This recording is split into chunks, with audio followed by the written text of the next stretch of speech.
안녕하세요. 저는 42살의 여자이고 딸을 하나 키우고 있는 싱글맘이에요. 남편과 이혼한 지는 12년 되었고요. 이혼하고 나서 양육비 한 번을 제대로 받아본 적이 없어요. 이 인간한테 돈 달라고 매달 전화를 하면 죽겠다고. 지도 하루 벌어 하루 사는데 어떻게 양육비를 주냐고 난리를 칩니다. 이혼하면 끝이지 뭔 돈을 달라고 하냐는데 법적으로 조치를 취하려고 해도 이 인간한테는 아무것도 없기에 뭘 받아낼 수도 없었어요. 그러더니만 종당엔 핸드폰 번호까지 바꾸고 잠수를 탔어요. 처음엔 양육비로 몇 번이나 씨름을 하다가 그냥 제가 포기하고 살았네요. 원래 성격이 막무가내 지 멋대로 사는 인간이긴 해서 이혼해 준 것만으로도 다행으로 여기며 살았어요. 저는 21살의 어린 나이에 남편을 만나 딸을 출산했는데요. 9살이나 많은 남편의 꼬드김에 그냥 넘어갔어요. 창원에서 올라온 촌뜨기 여자를 아주 입 하나로 꼬신 사람이죠. 그때 당시 남편은 제가 들어도 잘 모르는 사업을 하는 사람이었어요. 30살의 나이에 자수성가를 해서 사무실이고 집이고 차까지 갖고 있었죠. 데이트할 때도 돈을 얼마나 잘 쓰는지 식당 종업원들한테까지 팁을 후하게 줬으니까요. 이런 남편한테 혹한 저도 잘못이지만 남편을 만나고 8개월 만에 임신이 되어 결혼을 하게 되었어요. 남편은 부모님도 안 계셨고 형제도 없었는데 고아로 자랐다고 했어요. 저희 부모님 또한 이런 남편을 더 높게 평가했는데 부모도 없이 이렇게 고아로 성공한 게 대단하다고 하셨어요. 생활력 하나는 끝내주겠다고, 우리 딸 굶어 죽게는 안 하겠다고 하셨죠. 워낙 저희 부모님도 시골 분들이시라 서울에서 좋은 차 타고 멀끔하게 생긴 사람이 오니 우리 딸 시집 잘 간다라고만 생각하셨죠. 그리고 제 배가 점점 불러오니 일단 결혼식은 생략하고 혼인신고만 올리자고 했어요. 내 인생 이렇게 빨리 꽃필 날이 오는구나 생각했죠. 그렇게 남편과 혼인신고를 했는데 저는 생각지도 못한 남편의 모든 실체를 알게 되었습니다. 남편의 수입은 0원이었고 가진 건 빚뿐인 사람이었습니다. 그리고 회사와 집은 그냥 아는 대표의 것이었고 끌고 다니던 외제차마저 렌트카였죠. 그리고 남편은 이 모든 사실을 숨기려고 일부러 제가 임신 7개월이 될 때까지 말도 안 되는 사업 핑계를 대며 7개월만 떨어져 살자고 한 거였어요. 이 모든 사실을 알고 났을 때 저는 그야말로 날벼락을 맞은 기분이었죠. 이게 다 어떻게 된 사실이냐고 해도 남편은 시중일관 거짓으로 답하더라고요. 전 이 사실을 알고 산부인과를 먼저 찾아갔어요. 근데 이미 늦었다는 말뿐이었죠. 그리고 엄마에게 전화를 걸어 어떻게 하면 좋냐고, 나 아무래도 사기 결혼을 당한 것 같다고, 이혼을 해야 될 것 같다고 했죠. 그러니 독실한 기독교 신자이신 저희 엄마는 이혼하면 절대로 안 된다며 지옥불에 떨어지고 싶냐고 했어요. 일단 조서방이 사업을 했던 사람이니까 조서방 재개할 때까지 기다려보라는데 조서방 사업의 사자도 모른다고 했어요. 그러니 저번에 우리 집에 왔을 때 조서방이 얘기하는 거 들어보니까 사업을 하는 사람이던데 뭐. 예, 일단 기다려봐. 어떻게 결혼한 지 몇 개월도 안 돼 이혼한다는 소리를 해. 네 아버지가 이 사실을 알면 너도 죽고 나도 죽어. 그러니까 나 죽었어 하고 일단 살아. 살다 보면 살게 돼. 라고 하시는데 22살의 저는 그저 엄마의 말만 들어야 했죠. 지금의 제 딸이 20살인데 아직도 애기 같거든요. 그렇게 남편과 8년을 같이 살았어요. 8년 동안 살면서 제게는 개뿔, 남편은 빚에 허덕이면서도 정신을 못 차리고 살았어요. 맨날 있는 돈도 까먹기 바빴죠. 어디서 노름판이 벌어진다 하면 제 비상금까지 탈탈 털어가 몇 날 며칠을 집에 들어오지도 않고 그러고 다녔어요. 아주 이 인간 생각만 하면 지금도 진절머리가 나요. 성격은 또 얼마나 괴팍한지 내놓으라는 돈 안 내주면 그날은 집이 난리가 나는 날이었죠. 그럴 때마다 제 얼굴도 성한 곳이 없었어요. 그러다 결국 친정집으로 도망을 갔는데 저희 엄마라는 사람은 저를 감싸주는 게 아니라 되려 남편에게 전화를 하더라고요. 지금 자네 마누라 여기 와 있으니까 빨리 데리고 가라면서요. 저와 제 딸을 집 밖으로 내쫓았어요. 저는 그런 엄마한테 울면서 엄마, 그럼 내 딸이라도 맡아줘. 우리 희영이 저런 인간 밑에서 키울 수가 없어. 라고 했죠. 그러니 네 자식은 네가 키워야 된다며 두 번 다시 이혼한다고 여기 오는 순간 그땐 진짜로 뭔 일이 생겨도 생기는 거라고 나가라고 했네요. 아무리 정없는 엄마라지만 제 친엄마가 맞나 싶었어요. 저는 이런 엄마의 만류에도 이혼을 감행했습니다. 이혼하는 게 저랑 제 딸이 사는 길이었죠. 어차피 남편 놈한테는 받을 것도 없고 받고 싶지도 않았습니다. 저한테 빚만 안 떠넘기면 다행이었죠. 역시나 남편은 절대 이혼해 줄 수 없다고 아주 굳굳하게 나왔고 소송을 진행하기로 맘먹었죠. 저는 사정이 어려우니 당연히 변호사는 꿈도 못 꿨고 법률 구조공단의 도움을 받아 남편의 귀책 사유 증거를 꾸준히 모았어요.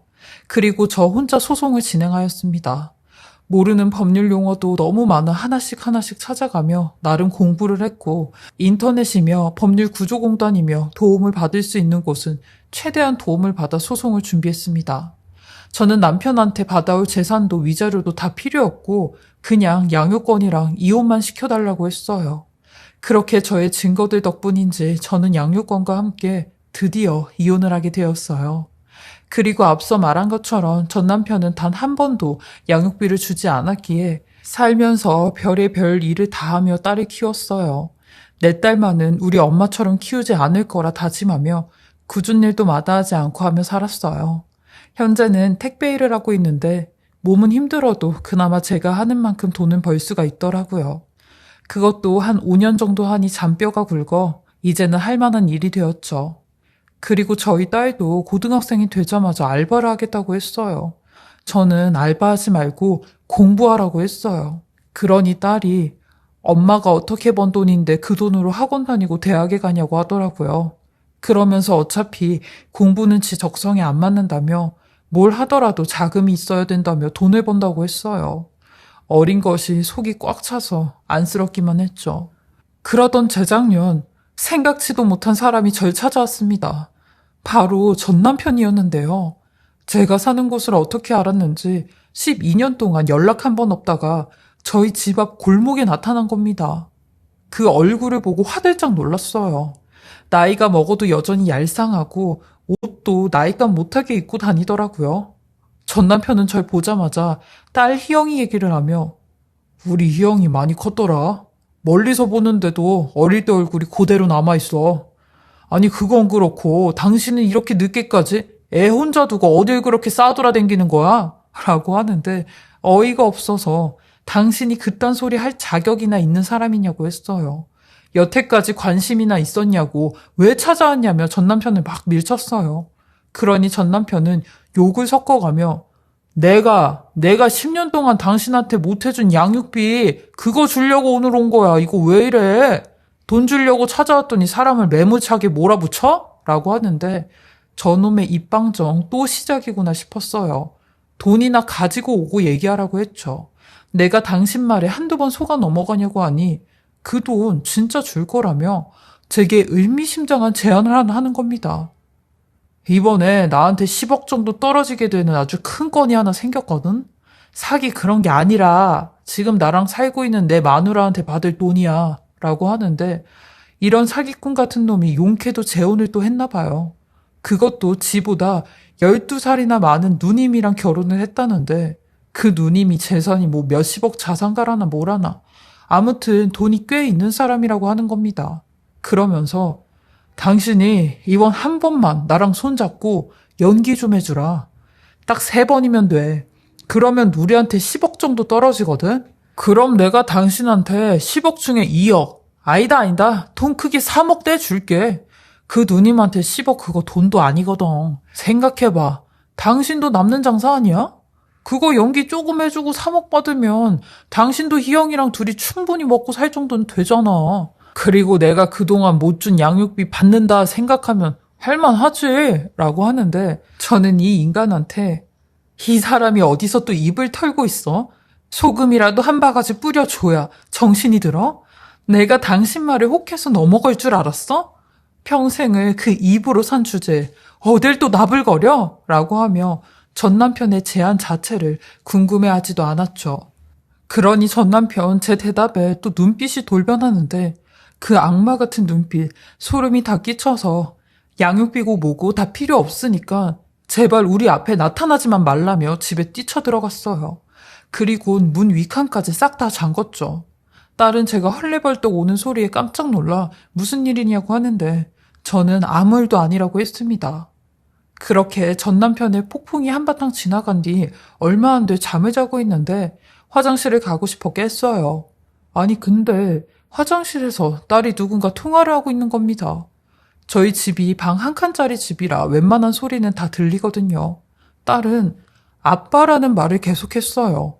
그리고 뒤이어 저기 아빠, 엄마한테 제안하려고 했던 거 그거 제가 대신하고 돈 받으면 안 돼요? 그 아줌마 앞에서 연기만 하면 된다면서요. 라고 하는데 저는 그 말을 듣자마자 화장실 문을 벌컥 열었고 딸은 제 모습을 보고 기겁을 하며 전화를 끊는 겁니다. 저는 그런 딸 핸드폰을 빼서 전화 내놓으라고 했어요. 너 지금 네 아빠랑 무슨 말을 하고 있냐고 소리를 질렀죠. 그러니 딸이 엉엉거리고 울며 말을 하기 시작하는데 저번에 아빠가 우리 집 찾아왔을 때 나한테 연락처 주고 갔었어. 그래서 아빠 연락처는 알고 있었고 그날 밖에서 엄마랑 얘기하는 소리도 다 들었어. 라고 하는데 저희 집 구조가 다세대 주택의 1층이라 골목에서 하는 소리는 웬만하면 다 들렸거든요. 딸도 3억을 준다는 그 얘기를 듣게 되었고 제가 거절을 하니 지가 대신하면 안 되겠냐고 지 아빠한테 연락을 했다는 겁니다. 그러면서 엄마 3억이면 엄마 이렇게 고생 안 해도 되잖아. 나도 알바 안 해도 되고 엄마 이 돈으로 가게라도 차릴 수 있잖아. 그래서 엄마 몰래 아빠한테 전화한 거야. 라고 하는데 딸의 말에 억장이 무너졌어요. 하지만 그런 딸에게 소리를 지르며 너 그 돈이 무슨 돈인지 알고 그러는 거야? 그 돈 받고 엄마가 잘못돼도 괜찮은 거야? 라고 하니 딸은 고개를 저으며 엄마 생각해서 그런 거라고 죄송하다고 하더라고요. 저는 이런 딸의 모습에 전 남편에게 전화를 걸어 도대체 무슨 연기를 해야 되는지 얘기나 한번 들어보자고 했습니다. 그러니 말도 안 되는 충격적인 제안을 하기 시작하는데 본인이랑 불륜인 척 연기를 좀 해달라고 하는 겁니다. 같이 호텔에 들어가는 사진 몇 장이랑 스킨십 하는 사진 몇 장이 찍히면 된다는데 그것도 본인이 사람을 고용해 찍으라고 할 거래요. 그리고 익명으로 본인 부인한테 보낼 거라는데 그 작업이 끝나면 곧바로 제가 자기 부인을 찾아가 임신이 됐다고 얘기를 하면 된대요. 그러면서 10억 주면 뱃속에 아이 데리고 소리 소문 없이 사라질 거라는 말을 하라는데 그게 가당키나 하는 소리냐고 당신 점점 정신이 어떻게 되는 거 아니냐고 했어요. 그러니 무조건 자기 부인이 10억을 줄 거라고 하는 겁니다. 예전에도 실제로 이런 적이 한 번 있었는데 그때도 자기 부인이 돈 몇 푼 쥐어주는 걸 보고 이런 계획을 세웠다고 하는 겁니다. 당신 부인이 뭐가 아쉬워서 그러냐고 하니 전 남편 말로는 야, 내가 좀 생겼잖아. 누가 나를 50으로 봐. 그리고 그 누님 나랑 궁합이 좋아서 나 없으면 아주 못 산다고 나를 안 놔주려고 하는 누님이야. 그러니까 내가 그걸 이용한다는 거지. 당신도 손해볼 거 없잖아. 오죽하면 희영이가 전화가 와서 무슨 연기를 하는지 모르겠지만 지가 대신하겠다고 하는데 아니 그 어린애가 돈이 얼마나 급했으면 그런 얘기를 하겠냐고. 당신은 엄마가 돼서 그런 것도 못 해줘? 라고 하는데 뚫린 입이라고 함부로 말하지 말라고 했어요. 당신이 애비노를 못했으니까 이런 사단이 일어난 거 아니냐고 했죠. 그러니 귀청이 떨어질 듯 소리를 치며 야, 그러니까 이제라도 내가 애비 노릇하려고 이런 짱구를 굴린 거잖아. 라고 하는데 저도 돈에 눈이 멀어 두 눈 꼭 감고 전 남편의 제안을 받아들였습니다. 이렇게 해도 죽고 저렇게 해도 죽는 거 한번 해보기라도 하자라는 심경으로 남편과 하루를 보내러 그곳을 따라 들어갔죠. 늦가을인데도 식은땀이 다 나서 옷이 땀으로 다 젖었어요. 그리고 녹음기까지 준비를 해갔는데 워낙 전 남편이랑 이혼 준비하면서 증거를 수집해야 된다는 노이로제 때문에 이런 중요한 일이 있을 땐 무조건 녹음기를 챙겨요. 녹음기가 없을 때 핸드폰 녹음이라도 하죠. 근데 그날은 필히 녹음기를 챙겨갔어요. 그리고 자연스럽게 행동하라는 전 남편의 지시에 따라 최대한 자연스럽게 행동을 했습니다. 부자연스러우면 뭐 사진도 그렇게 찍힌다면서요. 그리고 방으로 들어갔는데 그때는 좀 자유로웠어요. 그리고 그 방에서 전 남편의 속 얘기를 다 들을 수 있었습니다. 전 남편은 그 누님이라는 현재의 자기 부인 흉을 입에 담지 못할 정도로 해대는데 외모 지적부터 인신공격까지 듣는 제가 더 민망하고 같은 여자로서 그분이 안쓰럽기까지 하더라고요. 그래서 그 사람 형 보는 얘기 좀 그만하라고 했어요. 당신 아내 되는 사람 아니냐고, 그렇게까지 얘기해야 되냐고 하니 자기는 순전히 그 여자를 돈 때문에 만나는 거랍니다. 그 이상 그 이하도 아니라고 하는데 그런 전 남편에게 당신은 진짜 어디까지가 끝인지 모르겠다고 했어요. 그렇게 살면 지옥불에 떨어진다고 하니 전 남편이 저한테 딱 한마디 하더라고요. 그러는 너도 똑같은 사람 아니냐고요. 너도 돈이 좋아서 돈 때문에 이직거리 하는 거 아니냐고 하는데 순간 뒤통수를 한 대 세게 얻어맞은 듯 했어요. 전 남편의 그 말에 나도 이 인간이랑 별반 다를 거 없는 쓰레기구나 라는 생각이 들었어요. 남은 평생 내 딸 앞에서 당당하지 못할 것 같고 이런 더러운 짓거리에서 그 3억을 받는다고 해도 내 스스로가 죄인처럼 살 것 같았죠. 그리고 어쩌면 내가 그 돈이 탐이 나서 내 딸과 전 남편의 핑계로 마지못해 한다고 했던 건 아닌가라는 생각까지 들었죠. 그래서 저는 이 짓거리 못할 것 같다고 얘기하려고 했습니다. 다만 전 남편의 부인에게 직접 얘기하고 전 남편의 두 얼굴을 다 까발리려고 마음을 먹었죠. 전 남편의 부인도 알 건 알아야 하루빨리 이 인간에게 벗어나니까요. 녹음된 내용도 충분했고 시간도 다 돼서 다음 약속을 잡고 헤어졌습니다. 그리고 전 남편의 말대로 제가 그 여사님을 찾아가는 날이 왔죠. 저도 긴장이 많이 됐는지 손이 바르르 떨리고 입술도 바짝바짝 말랐어요. 전 남편은 이런 제 모습을 보며 야, 긴장 풀어라. 오늘이 돈 들어오는 날인데 끝까지 자연스럽게 해야지. 내가 내 마누라한테도 싹 다 약 쳐놨거든? 그러니까 너 진짜 실수하면 안 돼. 라고 하는데 속으로 오늘이 돈 들어오는 날이 아니라 네 재산 날이다. 라고 생각하며 전 남편과 같이 그 집으로 들어갔어요. 집 현관부터 으리으리했고 집이 얼마나 넓은지 전 남편의 부인을 찾으러 다닐 정도였어요. 그리고 안쪽 거실에 앉아있는 전 남편 부인을 발견했습니다. 그리고 그쪽으로 갔죠. 역시나 전 남편 부인은 절 죽일 듯이 노려보며 이 X는 누구냐고 했어요. 그러니 전 남편이 먼저 입을 떼었습니다. 여보, 이 여자가 내가 말한 그 여자야. 아니, 이 여자가 내 아이를 가졌대. 근데 내가 억지로 병원에 끌고 가려고 하는데도 죽어도 안 가겠다고 하는 거야.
그러면서 날 협박해서 당신을 찾아가겠다고 하는데 그냥 내가 데리고 왔어. 라고 하더라고요. 그러면서 잘못했다고 무릎을 꿇는데 그게 신호였어요. 지가 무릎을 꿇으면 그때 저보고 10억 얘기를 하라고 했죠. 그 모습을 보고 전 바로 그 여사님께 조호진 씨 아내분 일단 제 얘기보다 이걸 먼저 들으시는 게 나을 것 같아요. 라며 녹음기를 꺼내 테이블에 올려놨어요. 그리곤 전 남편이랑 했던 모든 대화 내용을 들려드렸죠. 전 남편은 동공이 흔들렸고 그 여사님은 조용히 눈을 감으며 화를 꾹꾹 참는 모습이 보이는데 녹음한 게 다 끝나갈 때쯤 저는 이 모든 사건의 전말을 솔직히 다 빠짐없이 얘기했어요. 내가 전 남편의 부인이었다는 말부터 임신을 했다고 거짓말을 해 10억을 요구하라는 말까지. 그리고 저도 처음엔 이 사람의 말에 혹해 시작했는데 아무래도 이건 아닌 것 같아 직접 사과드리고 진실을 얘기한다는 말까지 전부 다 말씀을 드렸죠. 저도 잘한 건 없지만 좀 더 인간다운 선택을 하기 위해 이렇게 어렵게 찾아왔다고 했어요. 그러니 역시나 그 여사님은 난리가 났고 전 남편에게 손에 잡히는 대로 물건을 집어 던지셨어요. 그리고 저한테도 너도 똑같은 X라며 우리 집에서 당장 나가라고 하는데 죄송하다는 말만 연신하고 집을 나왔어요. 그리고 두어 시간 뒤에 전 남편 놈에게 미친 듯이 연락이 오는데 그 연락 다 차단했습니다. 그리고 딸을 데리고 아는 언니네 집으로 도피를 했죠. 그 인간 성격에 보복하고도 남으니까요. 그렇게 일주일 뒤 그 여사님한테 연락이 왔어요.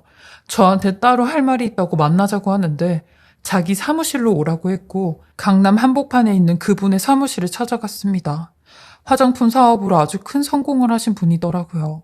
이렇게 잘난 양반이 왜 전 남편 같은 사람을 만났는지 생각하던 찰나 그분이 들어오셨고 저를 빤히 쳐다보는데 그 기가 얼마나 센지 저는 그분의 눈도 못 마주치고 있었어요. 그러니 그분이 되려 고맙다고 하더라고요.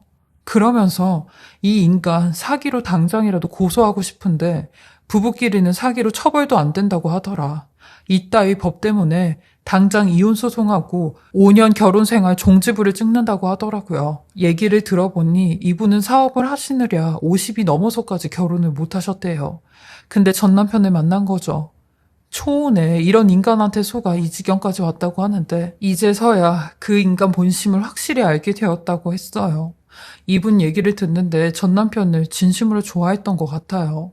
그리고 저한테도 무슨 이유로 이혼을 했냐고 물어보셨고 지금 사는 사정도 물어보시더라고요. 그러더니 한참 동안 제 얘기를 들으시고 조용히 밖에 나갔다가 오시더니 아니 무슨 쇼핑백을 하나 건네주시는 겁니다. 저는 이게 뭐냐고 했어요. 그러니 나 살려준 값이에요.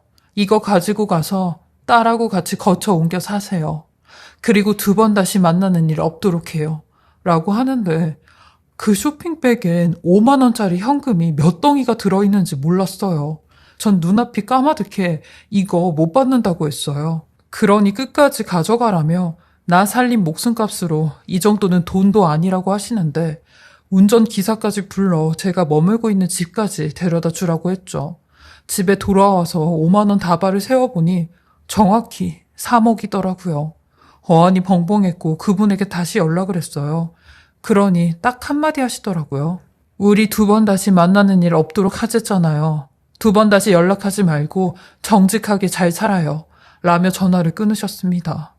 그리고 전 남편이 저희 딸에게도 연락을 해 지금 어디 있냐고 난리를 쳤대요. 그래서 그 인간에게 당신 2번 다시 우리 앞에 나타나면 나도 가만히 안 있을 거라고 여태 양육비 지급 안 한 거랑 보복하는 것까지 싹 다 경찰에 고소해서 당신 콩밥 먹일 거라고 했어요. 그러니 그 이후로 연락이 안 오더라고요.